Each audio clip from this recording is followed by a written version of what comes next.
So You Want to Change the World, a podcast sponsored by the UNLV School of Public Health. This podcast is designed to highlight some of the outstanding work of our faculty, staff, and students, and how public health changes our world, our community, and improves our quality of life. Hello, I'm Shawn Gerstenberger. I'm Dean of the UNLV School of Public Health, and we're delighted to bring back our podcast, So You Want to Change the World. So in these podcasts, we always talk to our faculty, staff, students, and community partners that are out there making a difference and changing the world. And I am delighted to have Martha Thomas with me today, the co-founder of the Defensive Line. So welcome, Martha. Thank you. It's a pleasure to be here. So the Defensive Line, right? That is a really cool and interesting name. Tell me a little bit about your organization and what it does and what the purpose of that is. So we are a suicide prevention organization. We're a world where no young person of color dies by suicide. And we got to this when we lost our daughter Ella to suicide in 2018. And our son Solomon was playing in the NFL. He had just finished his rookie year with the 49ers. So it became a very public time. People had a lot of questions. Mental health was more on the forefront. And we recorded several things on ESPN, NFL Network, CNN, places like that, and just kept talking and haven't shut our mouths since. So we are defenders of life and defend against suicide, and that's our goal.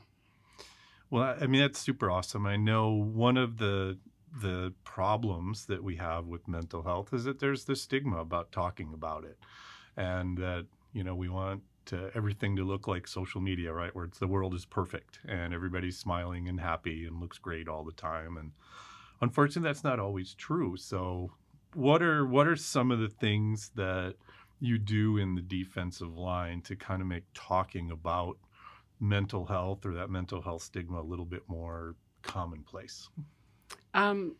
So we are very vulnerable, sharing our story.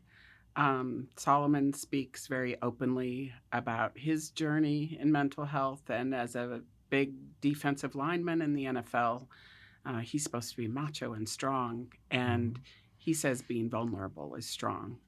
And Chris and I also do a lot of talking and sharing, and it helps people to open up, and it helps people to relate and understand that we're sitting up there and we're not ashamed, and it's okay to talk about it.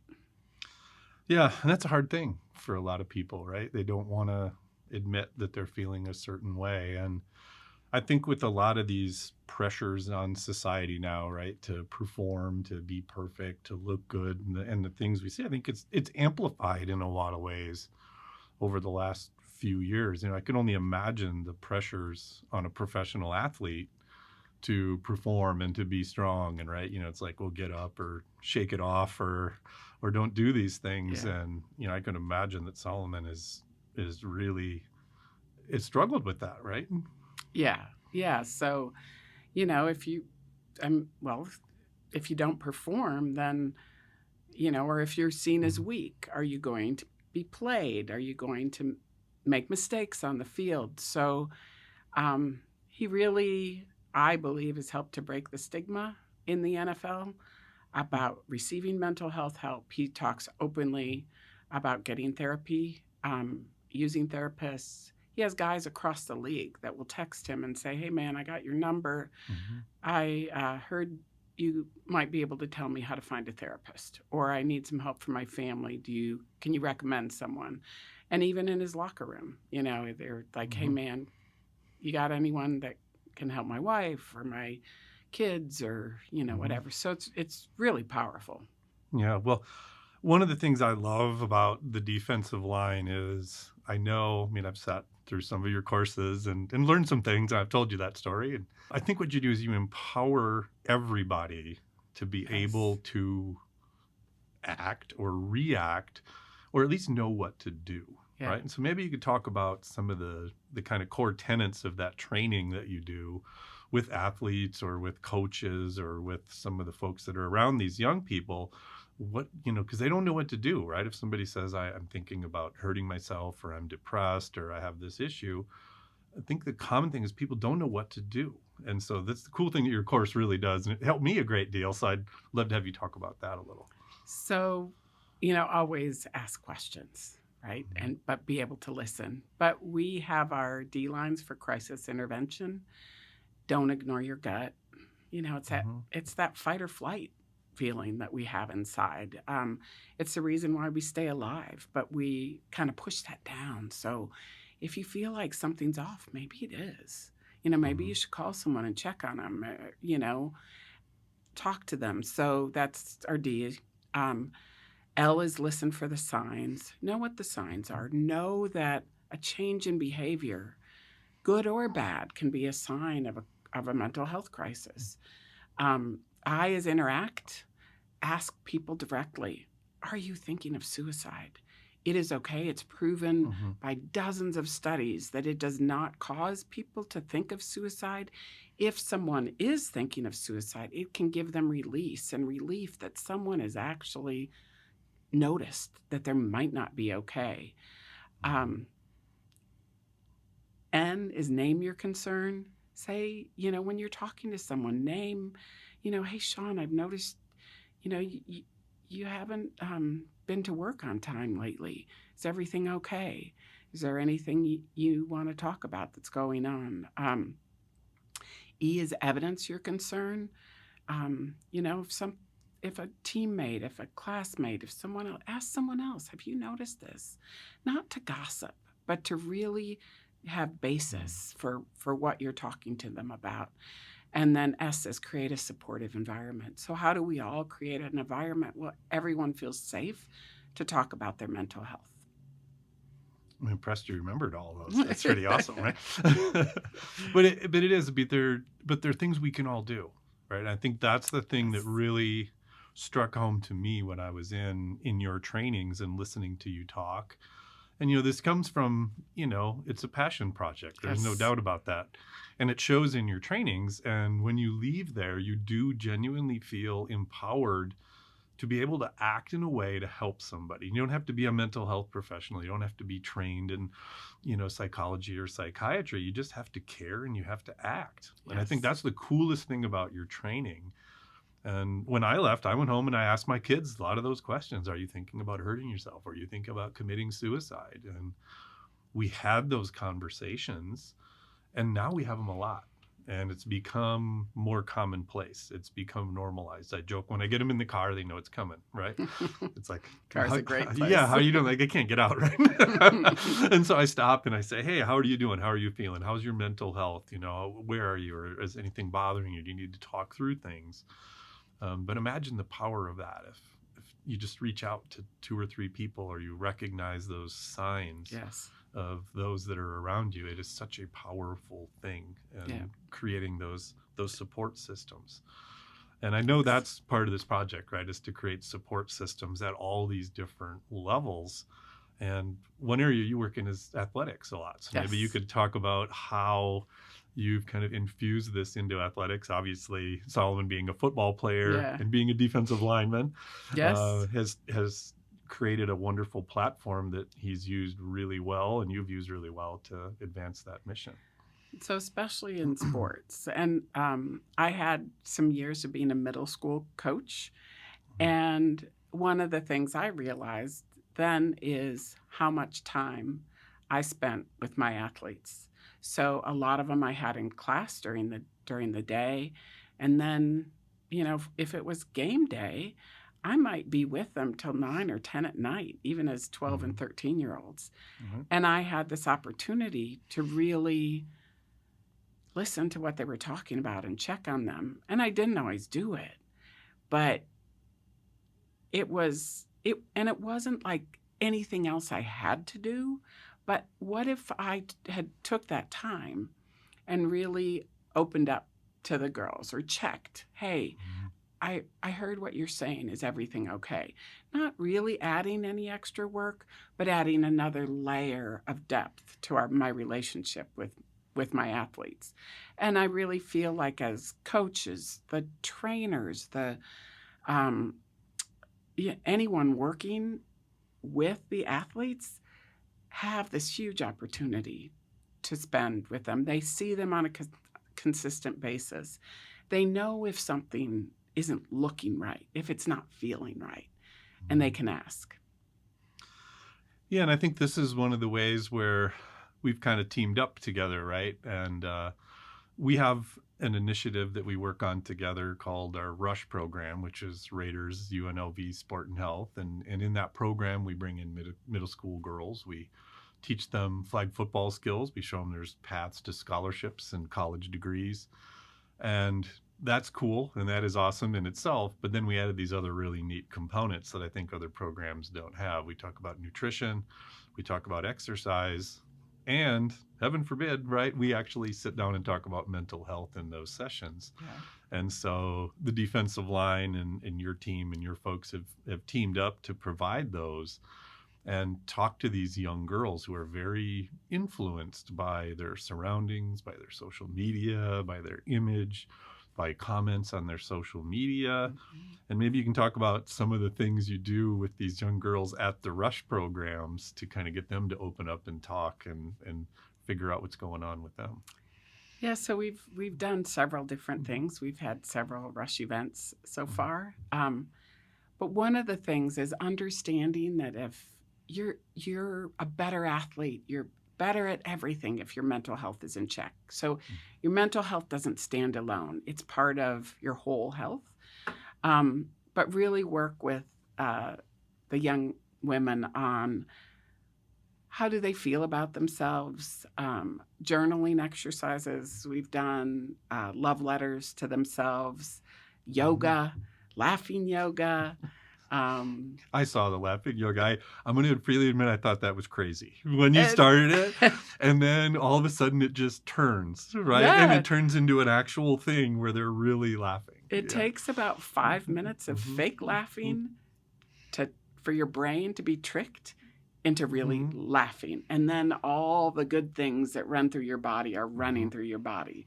And you've tricked your brain into that, and we all have the power to do that. If you're having a bad day, get in your car and go fake laugh for 5 minutes and watch your whole day turn around. Right. It's powerful. It's, Yeah. And I think that's the really cool part about your programs, right, is you're targeting youth who are vulnerable and really, I think, subject to so many outside influences. And we're trying to build coping mechanisms within themselves, trying to create these support systems and mentorship programs at all levels around them so that hopefully somebody somewhere intervenes, right? Yes. And can prevent the suicide and prevent those tragedies that happen because they change your life forever, right? It's like it's just one of those things that you hope never happens to anybody, but it does. Yes. And it impacts you forever. There's no doubt about it. 100%. That's why we do this, so that no one else has to be part of this club. Yeah.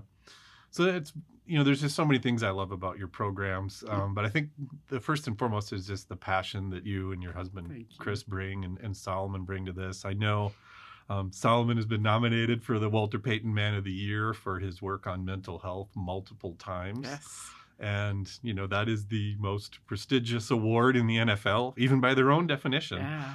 And man, I hope sometime that he is awarded that because he is so deserving of it. Thank you so much. It's really fun to hear him talk to youth about mental health and about how it's affected him and the tools that he uses. And then to see the student athletes line up afterwards to talk to him. And he won't leave until he's talked to every kid who wants a word with him. And it is just a beautiful thing to see. Yeah. Yeah. That has to be one of those proud parent moments. Yes. Yeah. Yeah. So that's pretty cool. Well, so we have a partnership here, and they have a kind of a regional manager coordinator that does the outreach and trainings. And so there's lots of opportunities here. If you want to have someone come and do a training in your Yes. facility, they can reach out. Yes, right? please. And, we do most of those live because obviously this is a very personal thing, Yeah. and it's good to be there and interact. But there's also a lot of resources available above and beyond what the defensive line does. And I know you send people to a lot of resource links and places, and Yes. maybe you could talk about a couple of those. So we always refer people to use 988. But one of the things about 988 that people don't know, so 988 is the lifeline. If you're in crisis, but you don't have to be in crisis.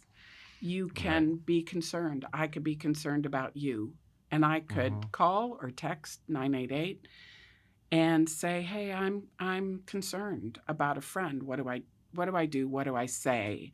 Do you have some questions I could ask?" I know people who have used the Lifeline to find counseling available. They weren't in a mental health crisis, but they had concerns and they were referring someone. So that's one that is, super powerful. There's 741-741, the crisis text line. That's just texting. Most states have regional numbers. Most college campuses have their own numbers. When we go to a school, we do a deep dive into what numbers are available, what's local, what a lot of areas have teen crisis lines as well. Yeah, I think the big thing on a lot of these, right, is if you see something, say something, interact, try to refer them, trying to get them to a resource. We have some resources at the university, right? We have what we call a student of concern, and we can submit something that says, "Hey, I saw Martha today. She didn't feel like herself. Could I have somebody reach out and just check in on her, do a well check?" And they do those, and they do them very quickly. We can do it with faculty. We can do it with staff. We can do it with students. And it can be for any reason. Yeah. And, if you're wrong, so what? Right. Right? But if you were right, you'd be awfully glad you did it. Yeah. And so I think, this is the time not to err on the side of caution. If you think something is up, reach out or call or text or do a referral or submit that student or person of concern form and interact. It might make all the difference in the world. We've certainly seen and heard stories about that, right? Maybe I'd love if you could think of one or two of those stories to share where your trainings or your interactions have done exactly that, because I know it happens all the time. Yeah, so we had done a keynote. Chris and I often do keynotes, and then did a training at a school. And the woman had heard our keynote before, and she was sitting through our training, and she said, "Because you said it was okay to ask, 'Are you thinking of suicide?' I went home and I asked my son, 'Are you thinking of suicide?' And he said yes. And he had a plan. And she said we were able to get him help. And she said he's been in and out of mental health facilities. He's not good." She said, "But he's still here. And if I hadn't heard you, I wouldn't have asked him. And he might not be here." He might not be here. Yeah. And so that was just that in itself. We were at a college, and a week later, the director of counseling emailed us and said, "I want you to know that after your training for our coaches and our athletes, we had an athlete in crisis, and he knew he could call his coach. His coach knew what to say to him. He kept him on the phone, didn't leave him alone, found him, and was able to stop him from completing suicide." And he said, "It's because of what you did." And so I believe we're making a difference. We get messages and emails sometimes, and it's what keeps us going. Yeah. It's awesome to listen to, right? And it certainly fuels the passion that you have for what you do. And it's also the reason you're on this podcast, right? Because you're a world changer. You're out there making a difference in the world, improving the quality of life for these people, and literally saving lives through your interactions and through your trainings on a daily basis, right? And every time you train those people, they talk to some other ones. And that can grow, right? And so for probably every one story you do hear about, there's probably another 5 you didn't. And so, I mean, it makes such a huge impact. So I want to thank you for being here on this podcast, for being a world changer, for influencing this community, and for taking this terrible and horrible loss from Ella and having this long-term committed passion to change and improving mental health and preventing suicide. And I meet with you and Chris all the time, and I look forward to it every time because the passion just pours out of these two people. And, Thank you, Shawn. it's a beautiful thing when you see that. You can tell when someone is passionate about their work. They don't have to tell you. And I certainly see that in the two of you. So thank you for being here. Thank you for our partnership with the school. And we appreciate everything that you do. Thank you, Shawn. Thank you for having me. Yeah, you bet.